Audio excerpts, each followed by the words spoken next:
This both sides argument is completely out of hand. If somebody punched you in the face first and you responded in self-defense, is this a both sides issue of two people losing their temper? Or did somebody assault you and you defended yourself? We are watching Trump assault Americans every single day. There is no both sides. Because before normal people realized MAGA was full of Nazis, they tried to meet in the middle. They tried to have those conversations. But have you ever had a conversation with somebody who is a brick wall? Because there's no level of understanding they want to have to both arguments. They just want to dominate you. And they're wrong 90% of the time. They will lie to your face and give you false information because you're willing to meet in the middle. You'll take their words into consideration and you'll go, maybe I need to do some more research. And then once you go down that road, you go, no, I was right and they were wrong. And you bring that information to them and they tell you, you must be reading that fake news. The whole time their source is Fox News because these people are stuck in gaslight chambers and social media algorithms designed to keep them this way. So don't talk to me about both sides as we watch ICE agents pepper spray Americans in the face and Stephen Miller get on TV and say they have federal immunity. Look at the government shutdown. You have the Democrats saying, look, you want to increase the debt ceiling in America, we're against that, but at least let 24 million Americans keep their Affordable Care Act, aka Obamacare. Donald Trump said, no, we're going to increase the debt ceiling and we're going to kick Americans off of this and we're going to blame you for it. And if you don't bow down and agree, I'm going to fire 4,000 federal workers and keep the government shut down so 40 million SNAP benefits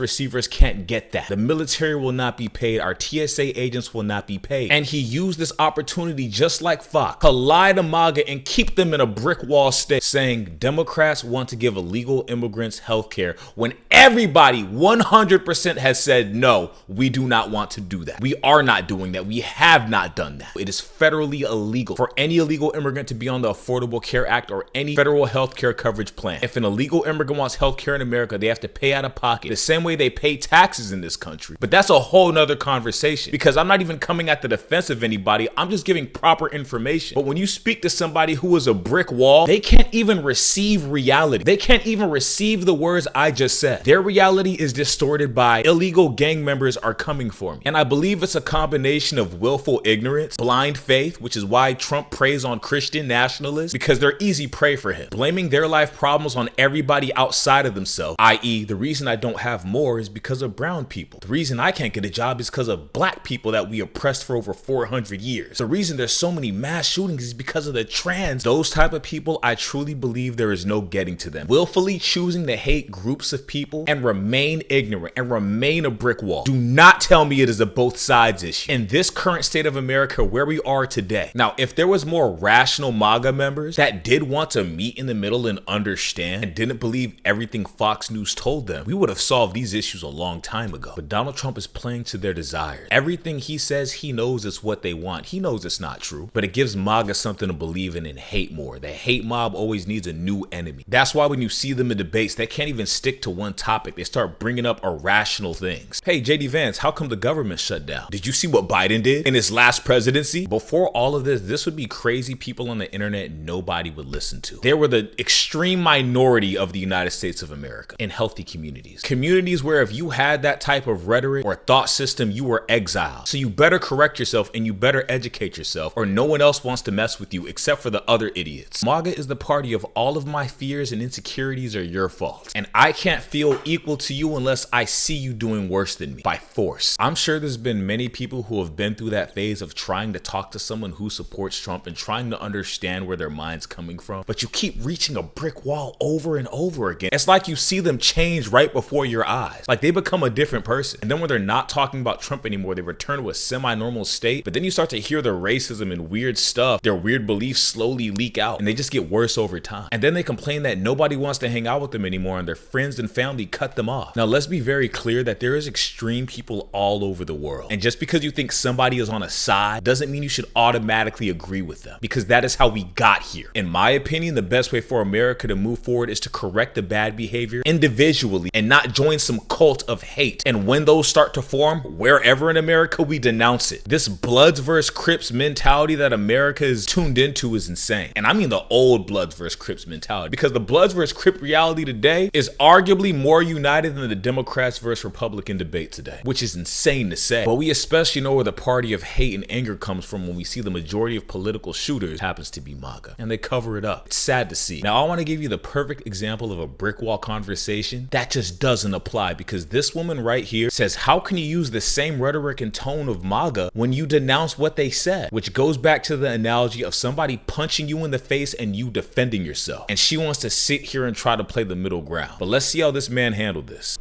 I want to ask you about something you said. You said Democrats, there are no election deniers on our side of the aisle. You said that back in January. But recently, you've been using the term rigged elections in reference to the upcoming midterms. Democrats were appalled when President Trump used language like that. How do you justify using that now? Doesn't that undermine faith for voters? You need to show up.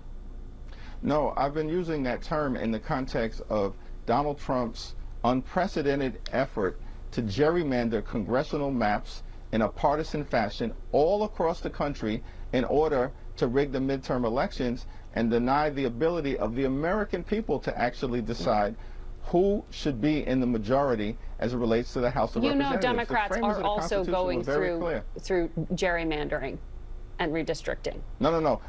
Well, Democrats are going to push back aggressively to make sure that we have fair maps across the country, not partisan gerrymandering, which Republicans have initiated in state after state after state. Did you know that Democrats wanted to ban gerrymandering and that Republicans said, no, we don't want that banned? I mean, these people are so insane. They just want you to bow down and let them step all over you. And I do want to state that there is a difference between Republicans and MAGA, because at this point, MAGA is its own subset category of uneducated. She just asked him the equivalent of, how come when that person pushed you, you didn't just let them keep pushing you? Why did you defend yourself? How can you be against pushing, but you're going to sit here and defend yourself? That is the most irrational argument I've ever heard in my life, and the conversation ends there. It makes you ask yourself, does this person actually want to understand, or are they willfully choosing to be ignorant, trying to get a gotcha moment? That's the problem with these conversations nowadays. They're looking for gotcha moments. And it's hard to move forward as a country when one side of the country just wants to have gotcha, laugh at liberal tears, when the ones suffering and burning the most is the people that voted for this. Lucky for us, the writing is on the wall and this is coming to an end, because Gavin Newsom said in the video that I'm going to show very shortly that it is over for them by the midterms. I've been saying this for months now. If we get the House majority, we are going to impeach them to hell immediately. I mean, you have people like Nick Fuentes saying he's willing to flee the country. These people have so much shame, they don't even want to remain in the country once the KKK is gone. This is how scared they are of normal people running the country again.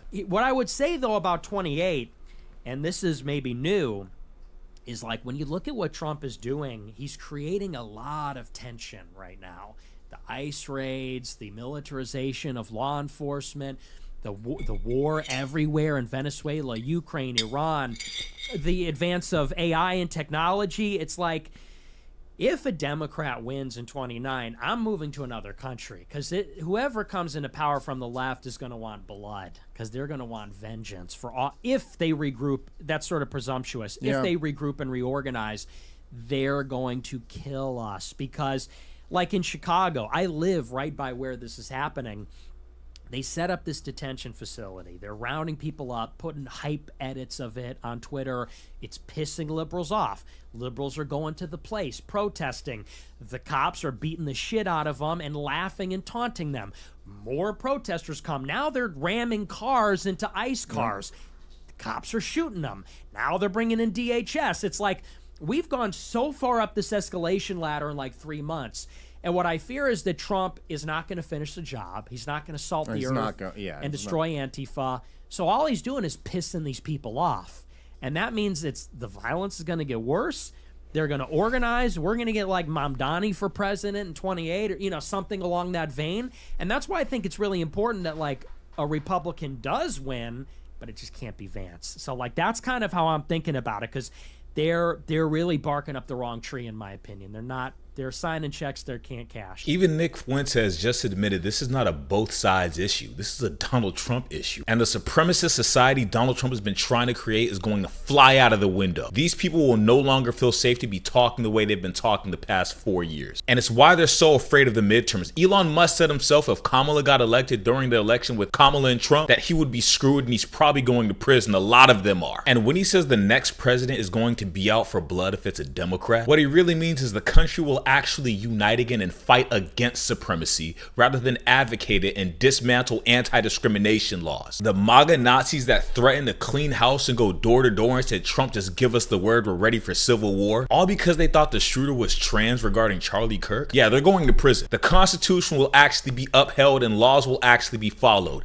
And anybody that broke them during Trump's presidency will face justice. Ironically, the party of I hate immigrants want to flee the country and become immigrants themselves. What a loophole. Just remember that this is the party of laws for thee, but not for me. They want to have privilege so bad that they are okay with there being more unemployed people than jobs available as long as the majority of those unemployed people are people they do not like and that do not look like them. The sad thing about that is if we continue down this road we're headed down today, we will fail as a country and America will fall from its #1 spot. Donald Trump has pushed us back at least 50 to 70 years. I would say even more. And if he's getting rid of anti-discrimination laws that were formed around the 1960s, then I'm already wrong because he's already pushed us back 85 years by default. And since we're going back on tariffs which caused the Great Depression in the 1930s, we're already back 100 years. Since we're bringing discrimination back to America and making it okay, we're already pushed back 200 years. Do you see where this is going? There's no light at the end of the tunnel. This is a billionaire's world. And these people are so hateful and racist, they will vote for the billionaires to get richer just to hurt their neighbors. America was strongest when it was the people versus the government because the government knew they could not act too out of line. But do you know where majority of their hate comes? It's their own insecurities and lack of self-empowerment. So they try to compensate for that, or they think the meaning of power is by displaying it over others. They'll even settle for a false sense of power seeing someone else do it to somebody else. They're liars, and it's why they're the perfect victims for Trump. They lie to themselves. They only want to hear lies. It validates their reality and their feelings of inferiority. They still support Trump because they are just like him on the inside. And if they had his type of money, they would be doing the same thing. At least they would try. This shouldn't be humanly possible what's happening right now. But it's like Nick Fuentes just said right now, they don't want JD Vance as president. Once Trump is gone, it's over. Trump is the culmination of being born into billions of dollars, having everything you wanted in life. Bear in mind, he was born before the Civil Rights Act even existed. So not only was he born into the advantage of wealth, but he had the advantage of being a white male at that time as well. And then even though he bankrupts 7 businesses and is totally the opposite of any ideal candidate America would ever vote for, i.e. someone being born into billions of dollars trying to be the president, they elected him because he played to their desires like he wrote in his book. That playing to somebody's desires is better than giving them the facts or reality because you give them something to believe in whether it's true or not, and that he'll choose that over the truth any day. I promise you that's in his book. Nobody can Trump like Trump. And he watched how other narcissist billionaires got rich and stayed rich. All he knows is manipulation. No one else can do it like him. So once he's gone, it's over. Not only have I realized this, Nick Fuentes realizes this, and Gavin Newsom realizes this. Let's hear what Gavin Newsom had to say about this. Co-equal branches of government,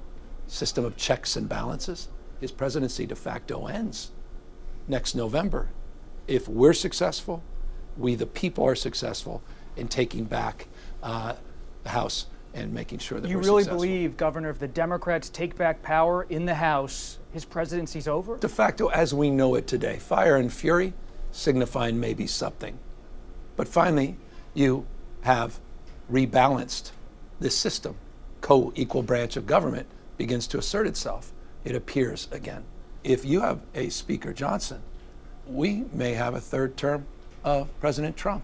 And that is why midterms is so important. We take control of the House, we take control of the Senate. Impeaching is an easy process. Especially, we know that by that time, the Epstein files should be released as well. And with the growing dissatisfaction of America, to include the government shutdown and many other things Trump has done wrong in this country, increasing tariffs on countries because of an ad, which hurts Americans and not the other country, we knew by their polls there was only 30% of MAGA left. If even only half of the remaining 70% of America voted for midterms to get the Democrats back in, it's game over. Obviously, everybody needs to show up because we saw what happened with Kamala versus Trump when she lost the election. We need more loudmouths in office to speak out against this. Someone has to stand up to the bully and stop being passive about this. If you stick to policy talking points, Trump has a high likelihood of out-manipulating you. He doesn't play policies, he plays to the desires, and we watched it work twice for him. We need someone who will not stop and who will beat him at his own game. And luckily, because everybody's been speaking out about it the second Trump has been lying, lying, it has encouraged even news reporters to speak up against Trump's lies, even as he berates them. Everybody's calling it out. And lastly, here's what one of Trump's lackeys had to say amid the government shutdown and Trump's $350 million ballroom reason as to why we had to send Argentina $20 billion,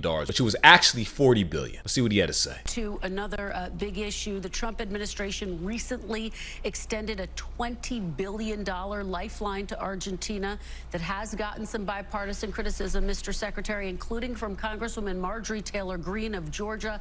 I'll read you a little bit of what she wrote. She says, quote, Americans are getting decimated with high cost of living and skyrocketing insurance costs. Many of them have zero savings and some are maxing out credit cards to survive. Tell me how it's America first to bail out a foreign country with 20 or even 40 billion taxpayer dollars. How is this move America first, Mr. Secretary?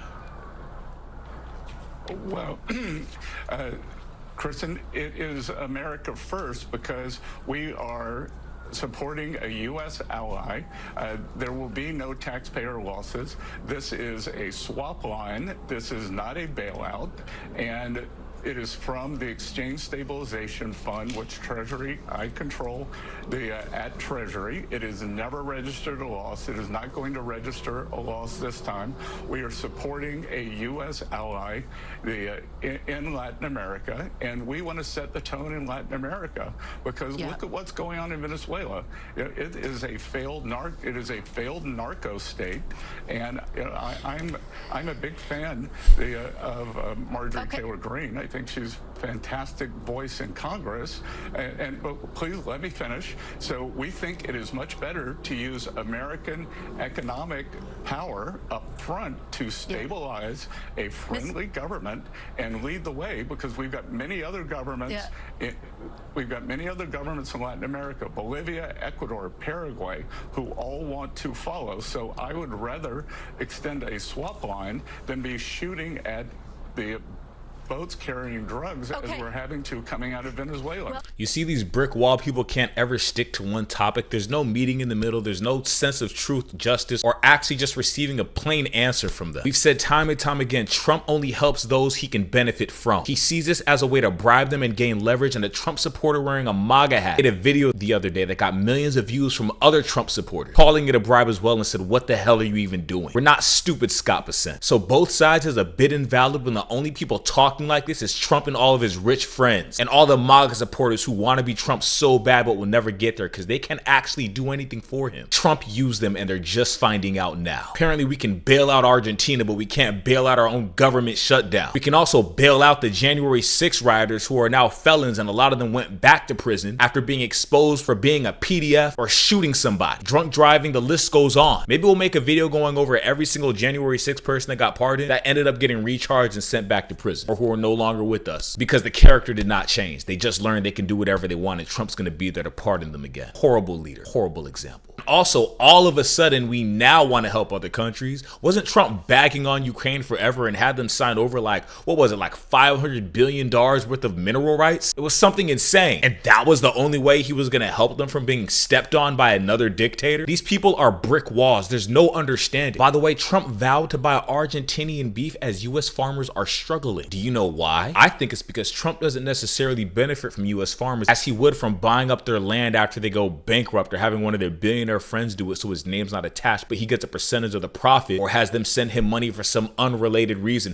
Remember, he's a felon in the first place for falsifying business documents when we elected him. Great work, MAGA. And how many times was the same person accused of sexual assault? Over 27 times? To include getting sued by a Jane Doe back in 2016, claiming he did things to her on Epstein's Island, and then we find out he's in the list? And last but not least, there is no both sides issue when only one side is hiding a PDF and other PDFs who happen to be on that list as well. And with that, release the Epstein files, Donald Trump. He apparently thinks starting a war with Venezuela is enough to distract us, but we're privy to his games by now, and we will not stop demanding the Epstein files. Release them, Donald Trump. Thank you very much for watching this video. Please make sure to have a great day today. Leave a like, comment, and subscribe, and hope to see you next time.